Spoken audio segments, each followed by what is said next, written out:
Good morning, everyone. I'm delighted to actually welcome you to this panel on regulation in motion, navigating the EU AI Act and global compliance standards. And we're truly here at a fascinating inflection point in time, one where AI governance is no longer a theoretical exercise, but yet again, it should be viewed as a daily operational challenge for enterprise AI, but more broadly for society as well. On top of the EU AI Act, we are actually slowly and gradually witnessing a mosaic of regulatory approaches emerge in a global scale. And for organizations operating across borders, the question actually becomes ever more relevant. How do we scale trust when the rulebook keeps on evolving in such a rapid pace? And of course, to unpack these interesting questions, I'm joined by a truly distinguished group of individuals and a group of voices. Thank you so much to our host for kindly introducing them already. So I would, with no further ado, like to actually delve into the nitty-gritty of the discussion.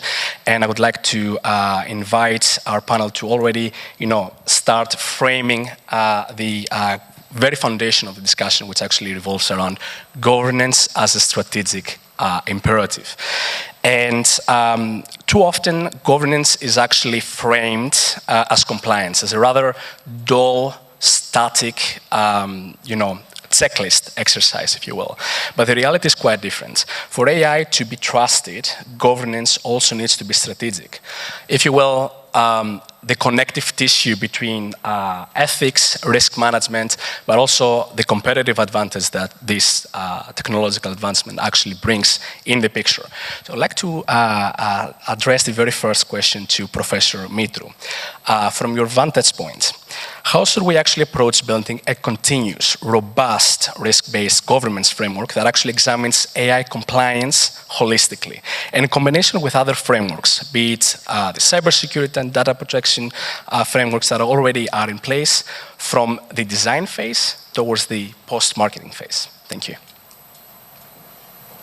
Good morning. Actually, this is 4 questions. Indeed. But I try to focus on what is, in my opinion, more important, let's say.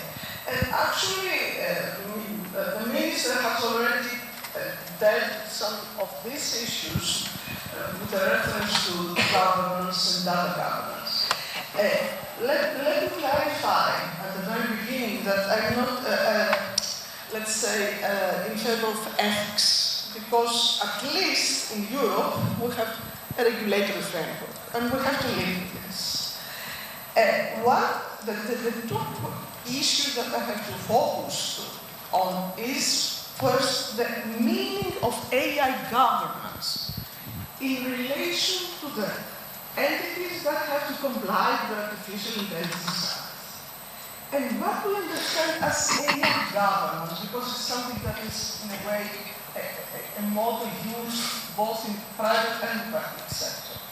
As governance, we understand something that is tools, procedures, processes that have to be introduced, applied, understood in any entity that has to deal with this, regardless if it's a provider, a deployer, or something like that.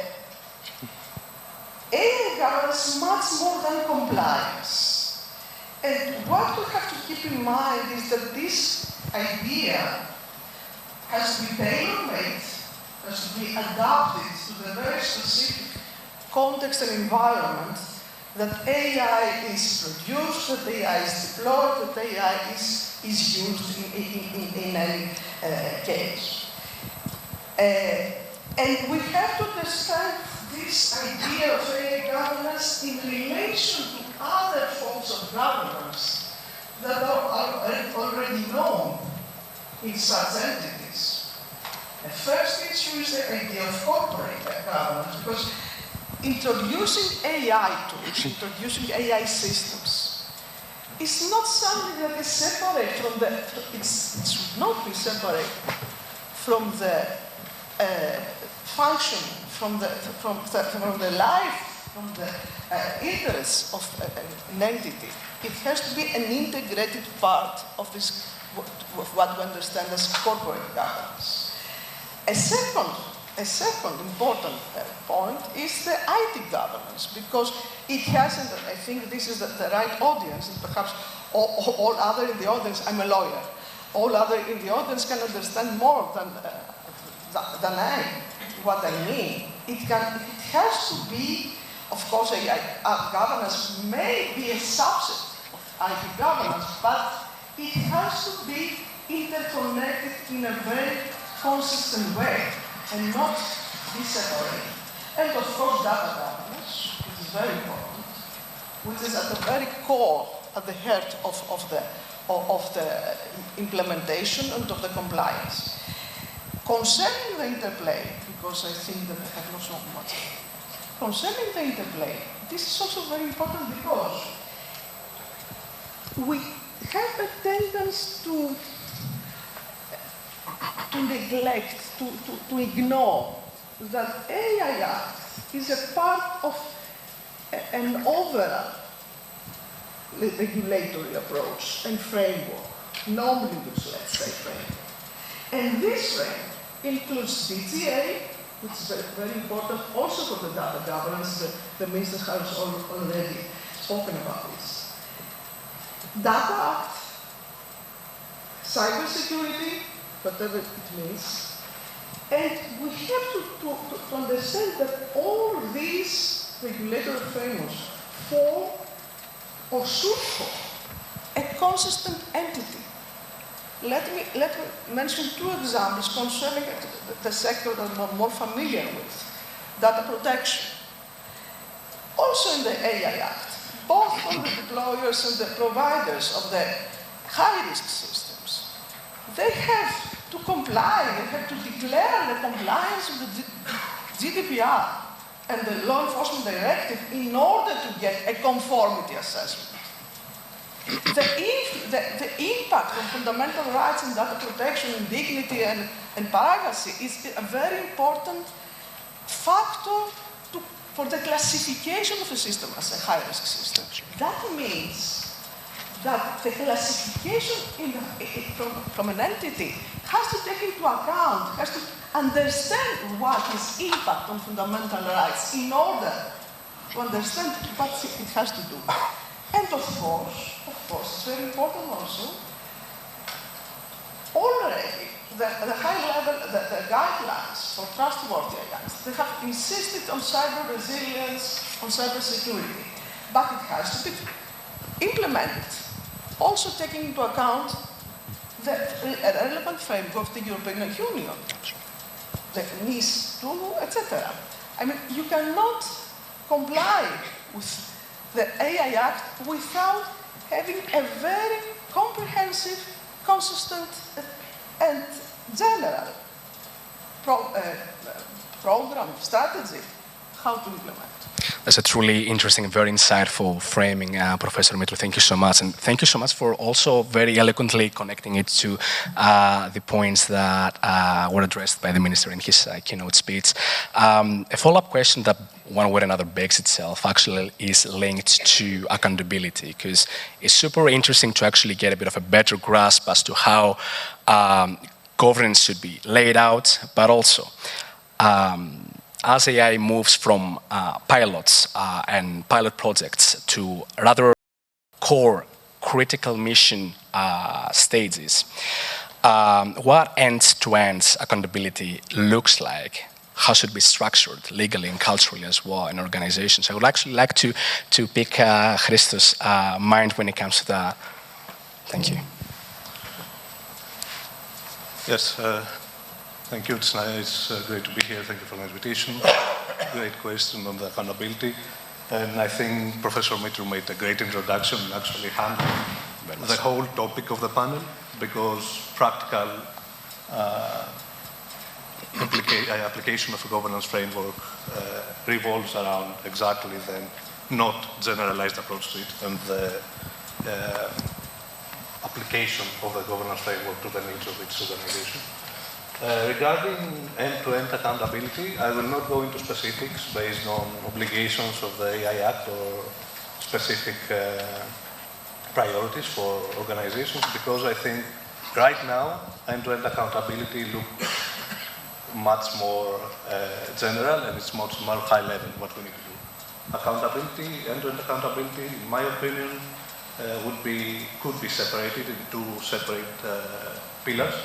One being end-to-end supply chain accountability in the AI Act, and the second being inter-organization accountability in regards to the life cycle of AI systems that this organization, the specific organization, uses, applies, develops, terminates in the end of the day.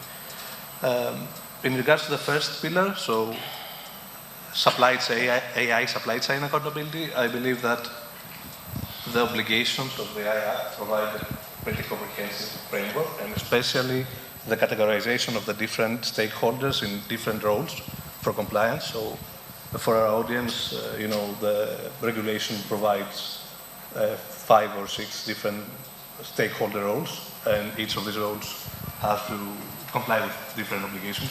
So we have the providers that develop a system or put the system in the market under their own name or trademark. We have deployers who actually use the system and actually decide on the specific use case of the system.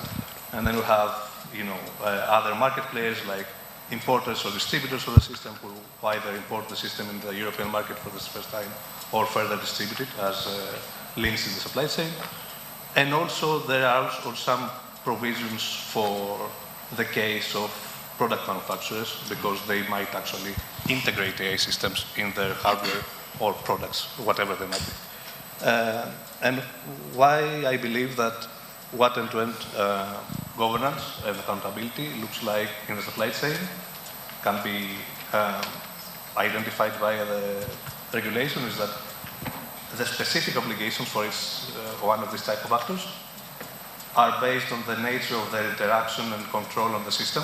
For example, providers' obligations are closer to the fact that they have technical control over the development or the setting up of the system, whereas deployers are closer to the end users and they choose their use case, so they know how to, they have to comply with obligations that are closer to that.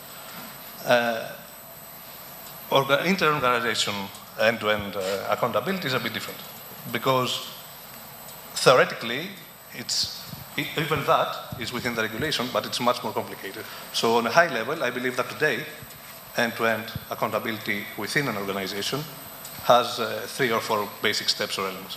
The first being that organizations have to put the proper personnel, decision makers, and management teams in place to actually make informed decisions on when they want to develop, procure, use, or implement AI.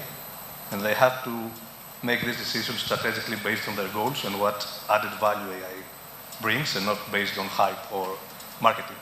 So the first part is establishing the team, management-wise, business-wise. I'm not talking about only compliance experts or technical experts. I'm talking about real decision-making that has the background to make informed decisions on what is best for the company.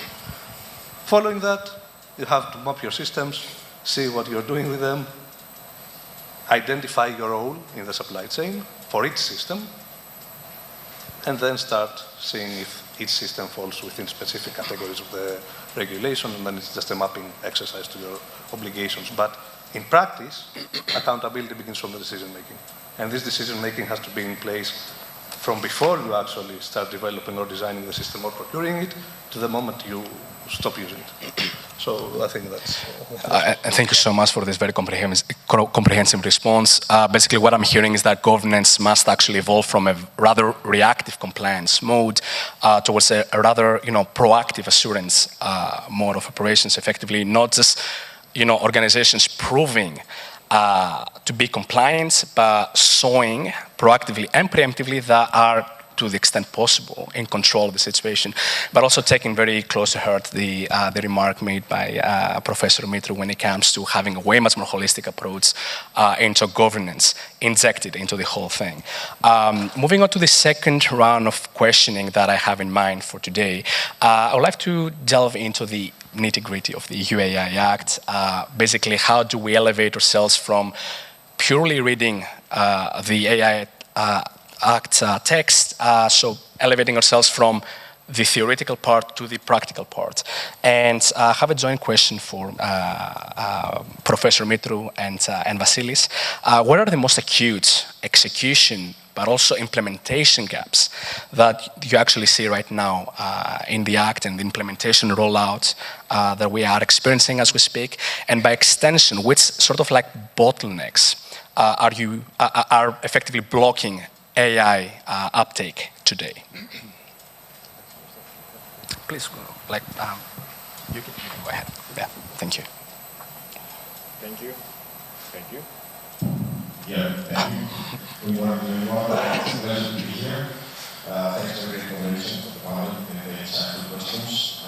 So it's actually very nice for me to be here because we can provide a holistic overview of what we're doing in Greece because both Christos and Professor Metu are part of the team that we're working on the national law implementing the AI Act.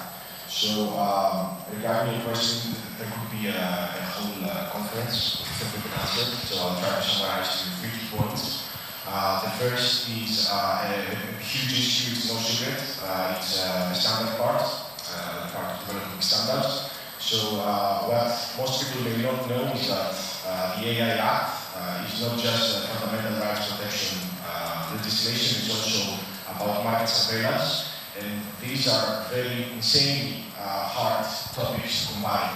Because on one hand, we have protecting freedom of speech, protecting privacy, protecting intellectual property, and on the other side, we have to move on with developing standards that kind of standardize these processes so that each AI system that is being developed can fall within the provisions of the AI Act. There have been immense delays regarding the standardization process. In our view, as a country, it is virtually impossible to implement the AI Act without having the standardization process complete, or at least at a more mature level.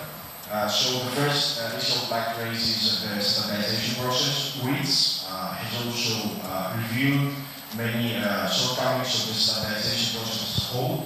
We have many standardization bodies globally, like Sentinel, for example, doing the job for the European Commission.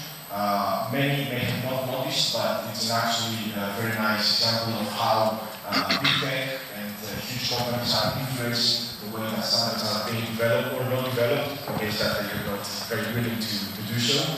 And how important the role of states, member states, is for the standardization process. And we're very happy to announce that with very systematic efforts by our Minister, Mr. Vassiliou, and myself, it's the first time that Greece has actually created a mirror committee for AI, cybersecurity, and quantum computing, and we will be able to be way more active in the next few months in the standardization process regarding AI, for example, the ABC 21 that is the group dealing with standards. So moving besides standards, another very important topic which Professor Mitru already mentioned, part of it is the interplay part.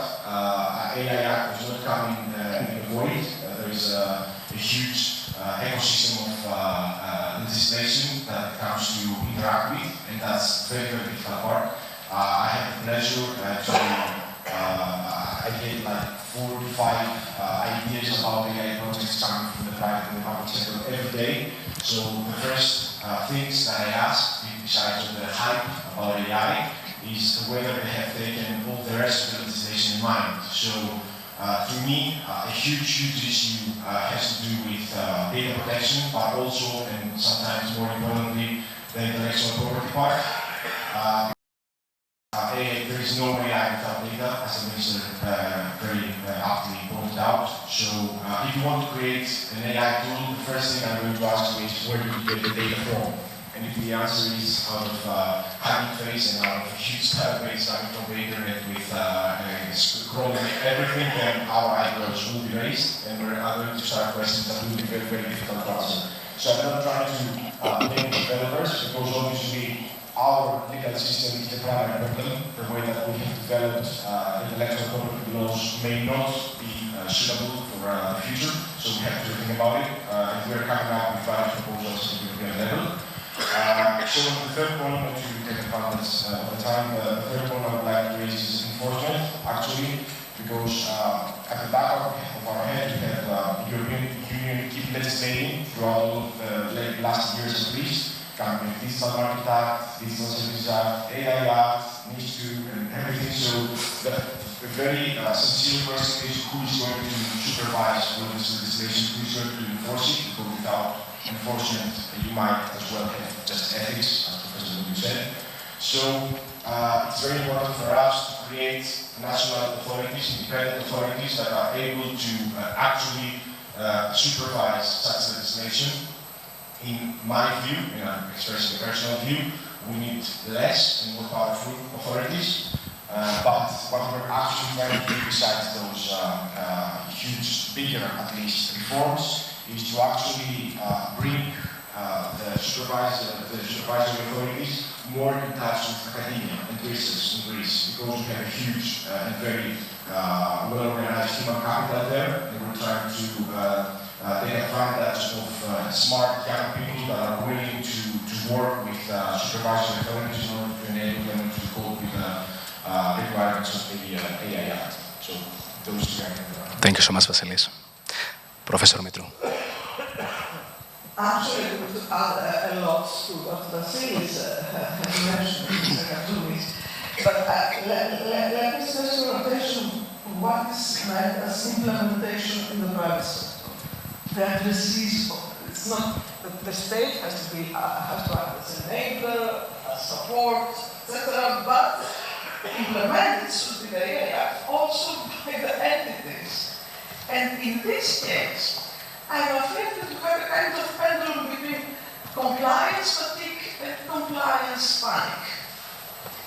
And the first question that somebody has to respond is, am I using an AI system? Of course, there's another question, do I need an AI system and what for, of course? And the second question is, what am I? What is my entity, my organization in this value chain, this AI chain? I'm a provider, am I an employer? Do I use these systems as an employer for assessing my employees or something like that? This is the first question. The second question that we have to respond is actually, it's of course connected to the first one, is what Christos Nassas also mentioned.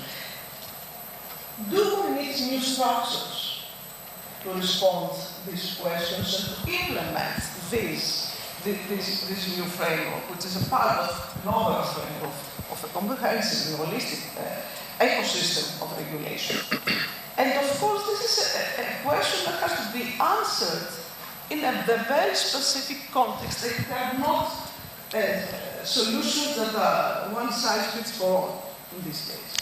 What is also important, and that was actually a contribution in a way of the Greek government to the final text of the AI Act, is what we understand as awareness. Awareness is the active core of the AI Act. Very difficult to read the AI Act. I don't suggest to try to read it without support. Unless you have it, but you need support to it. It's supported in multiple ways.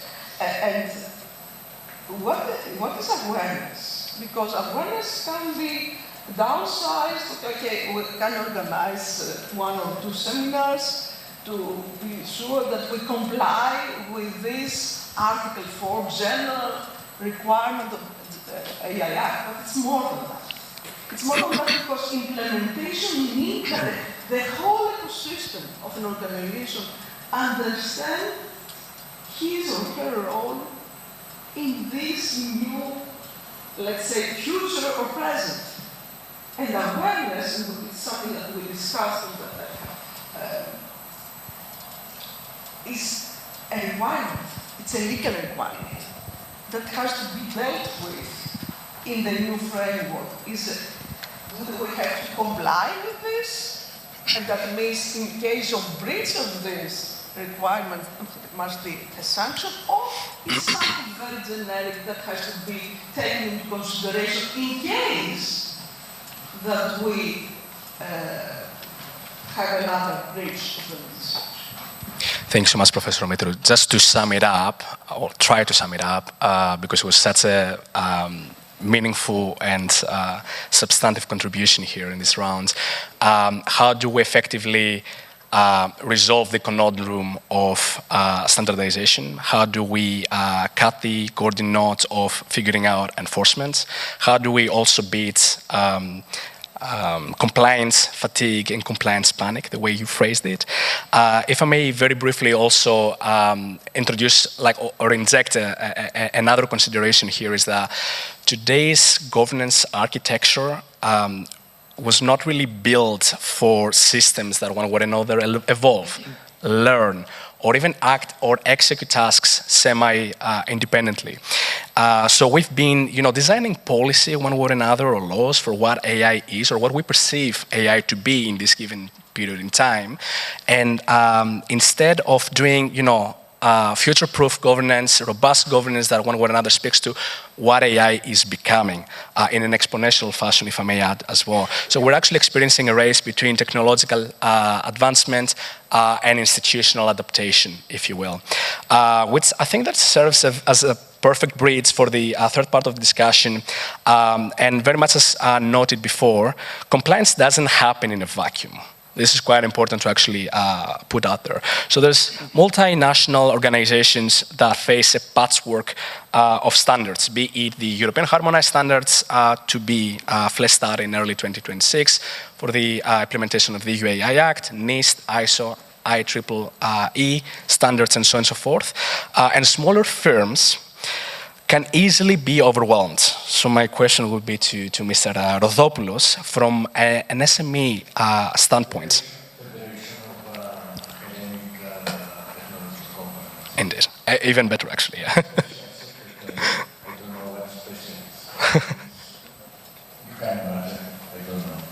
Anyway, thank you very much. Good morning. It's a pleasure to be with you. I'm listening, we are listening as a market, because I will put myself to the market. I belong there. I own a technology company. We are talking about AI. We have members in our federations that they build AI. They are mostly awarded in international organizations. They have done a very nice job. We have discussion regarding the three paths, different paths that exist in regulatory, in international global AI, meaning United States, China, and EU. I will come back, I will make a step back. In Greece, more than 86% of the market belongs to SMEs. And actually, about 80% in very small entities. Meaning that what we are building and the companies that are developing AI, they are focusing on the Greek market, they are focusing in the European market, they are focusing in the international market. Wherever they focus, first of all, they have to understand the market and what the needs of each sector of the market represents and what AI needs. We are talking about, I have mentioned Stavros Meros from Anderson One. They developed, they have developed already an AI module that supports an ERP system, a CRM system. That means that we make a step as companies to go to the market, because the market needs. They listen, but they don't know what they need. I represent my company is building solutions for supply chain logistics. AI is crucial for them. Robotics are crucial for them. The minister said, the minister said you that people, the community, they are afraid they will lose their work, jobs, etc., etc. I can assure you that all kind, different companies, they don't find people to work for their companies, from a warehouse worker to a scientist in a laboratory. Maybe the scientist is usually because they can come back from abroad. So, what we need AI in order to replace simple positions that will fulfill the future and will make it easy to operate as companies, to be competitive. So, I think we don't mind about individual. I believe that the answer, if it is a constraint or an opportunity, I believe that it's an opportunity. And it's an opportunity because the European Union represents the international, the global democracy. So AI should be and should help companies, all kinds of sizes, not only the international enterprises, multinational, etc., and this is democracy. So, as a country, I believe that we are on the right track. The market needs to be updated. It's not only this kind of conferences. We have to raise awareness to the market, to the small, medium companies, to the companies that they work every day and they use AI without knowing that they use AI. They have their mobile, which is full of AI systems that they cooperate with it. So we have to convince them that AI is a tool, AI is a framework that can boost their businesses and they can send them not only to the market, but to the European market. This is a first approach to what we believe AI. We are creating working groups in our federation in order to start,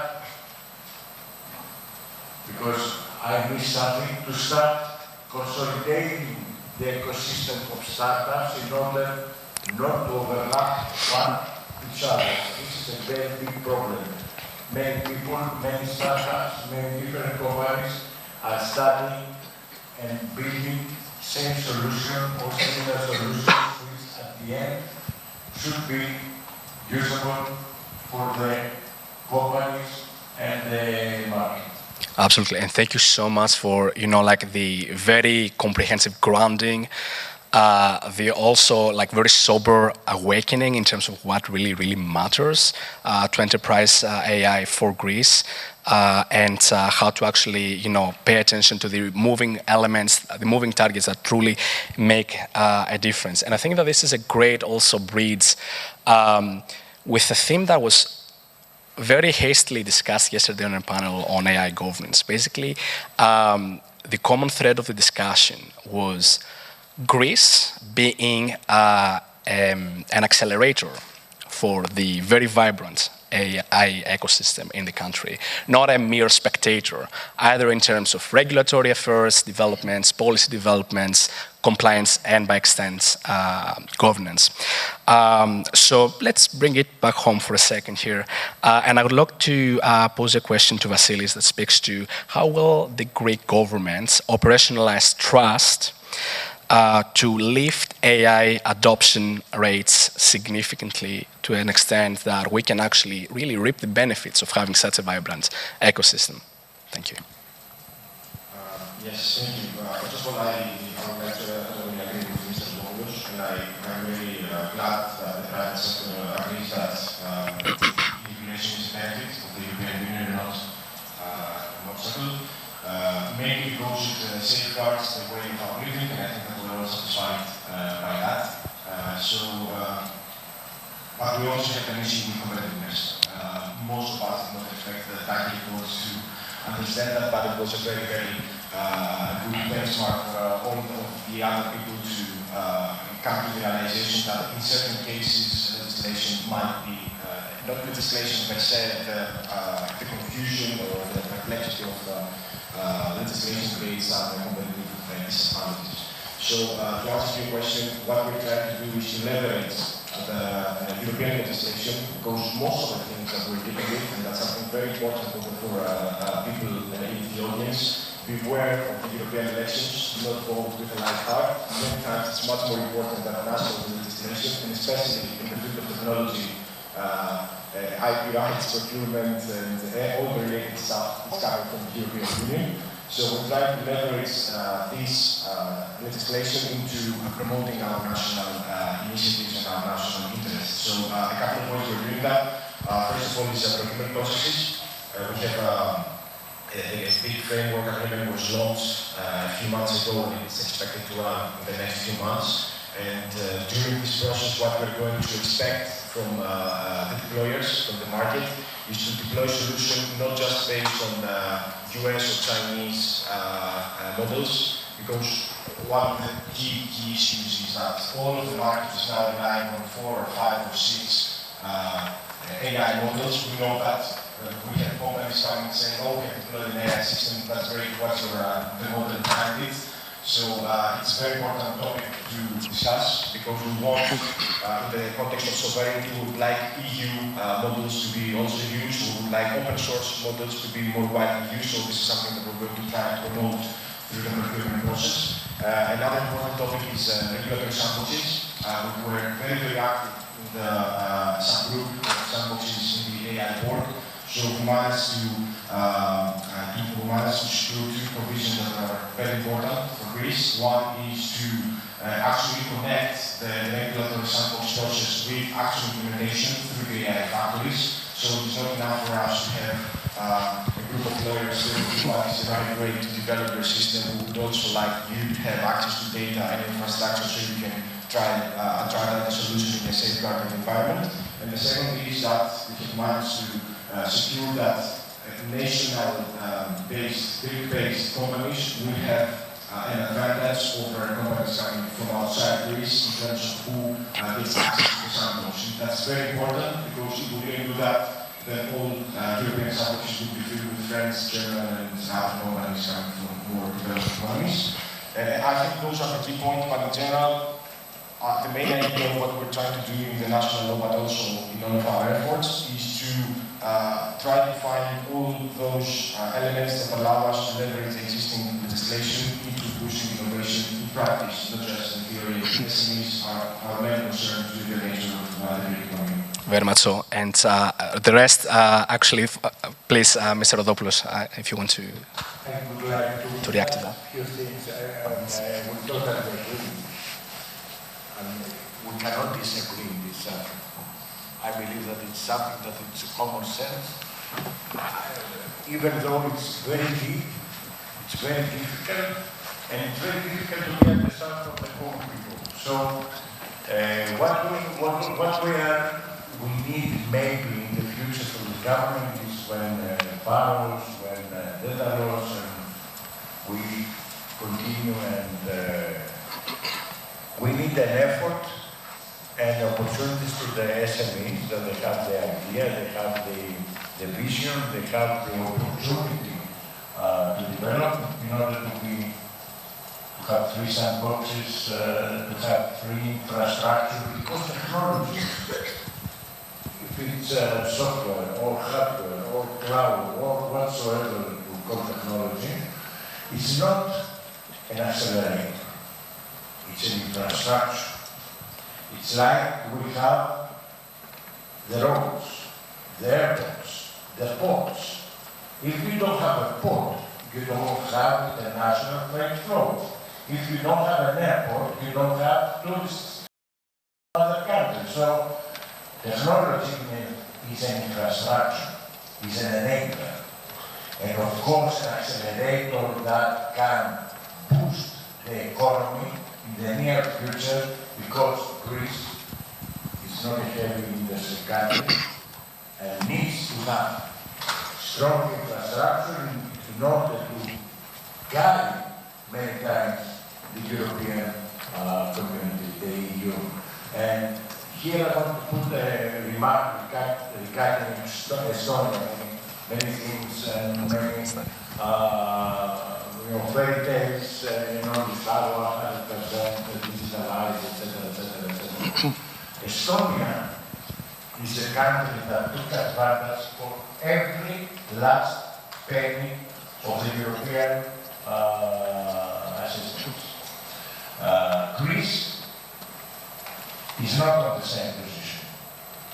For the last decade, we are losing, we are giving money to the European Union, and we have a different approach. So, it's a very good if you create an independent authority, let it be only AI, managed by AI and small board of directors.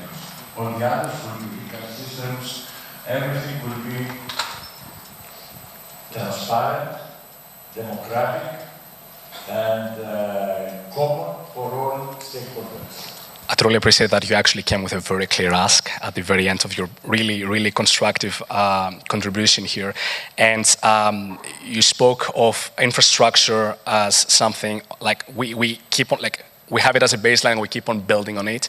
If I may add, that infrastructure also needs to be interoperable in order to actually be as resilient and robust and future-leaning as possible, building on those elements that you actually very eloquently built on. And the very final words actually rests with Christos. I would love to actually pick your brain on relevant asks that you actually hear from your own clients, either be it AI enterprise or vendors. What do they need from the state to actually bid with confidence in this new regulatory environment, and what would actually make them move faster? Because policy and innovation do not necessarily move in tandem, and it would be a very crucial question to be addressed as well. Thank you. Okay, so I believe many of the accelerators and infrastructure needs were already covered, even by the minister before. I think the main two issues in terms of what private enterprises right now need from the state in terms of AI governance and development and acceleration is first infrastructure, second guidance, and third concrete rules in terms of how they gain access to both the infrastructure or procurement or any other system that would allow them to develop safely and fast manner. So I think this is a really simple answer. It's infrastructure, it's guidance, it's rules. But I believe that this guidance should also, and this is a personal comment, it's not what they ask, it's what they need. Yeah. It's that this guidance and these tools should allow them to actually make critical decisions on how they will develop and use and take advantage of AI and answer the basic question that they have to answer, which is, what do I need to use AI for? And what use of AI or development of AI or procurement of AI will actually bring me the competitive advantage that I need to achieve my own goals compared to traditional methods or anything alternative to AI. And I think this comes back to governance as well. The moment you answer this question, you can actually start building proper governance on your own needs, on your own goals, governance that will not, and compliance that will not stay in yourself. Because we've all seen that, right? GDPR, NIS, DORA. You make a generalized compliance project, you get the deliverables in your desk, they stay there. That's it. No application on your business model, nothing. For AI, I think it's different. And I think it's also an opportunity to actually build a governance framework that will enable your business, enable your compliance, and at the same time, maybe activate a better framework for the rest.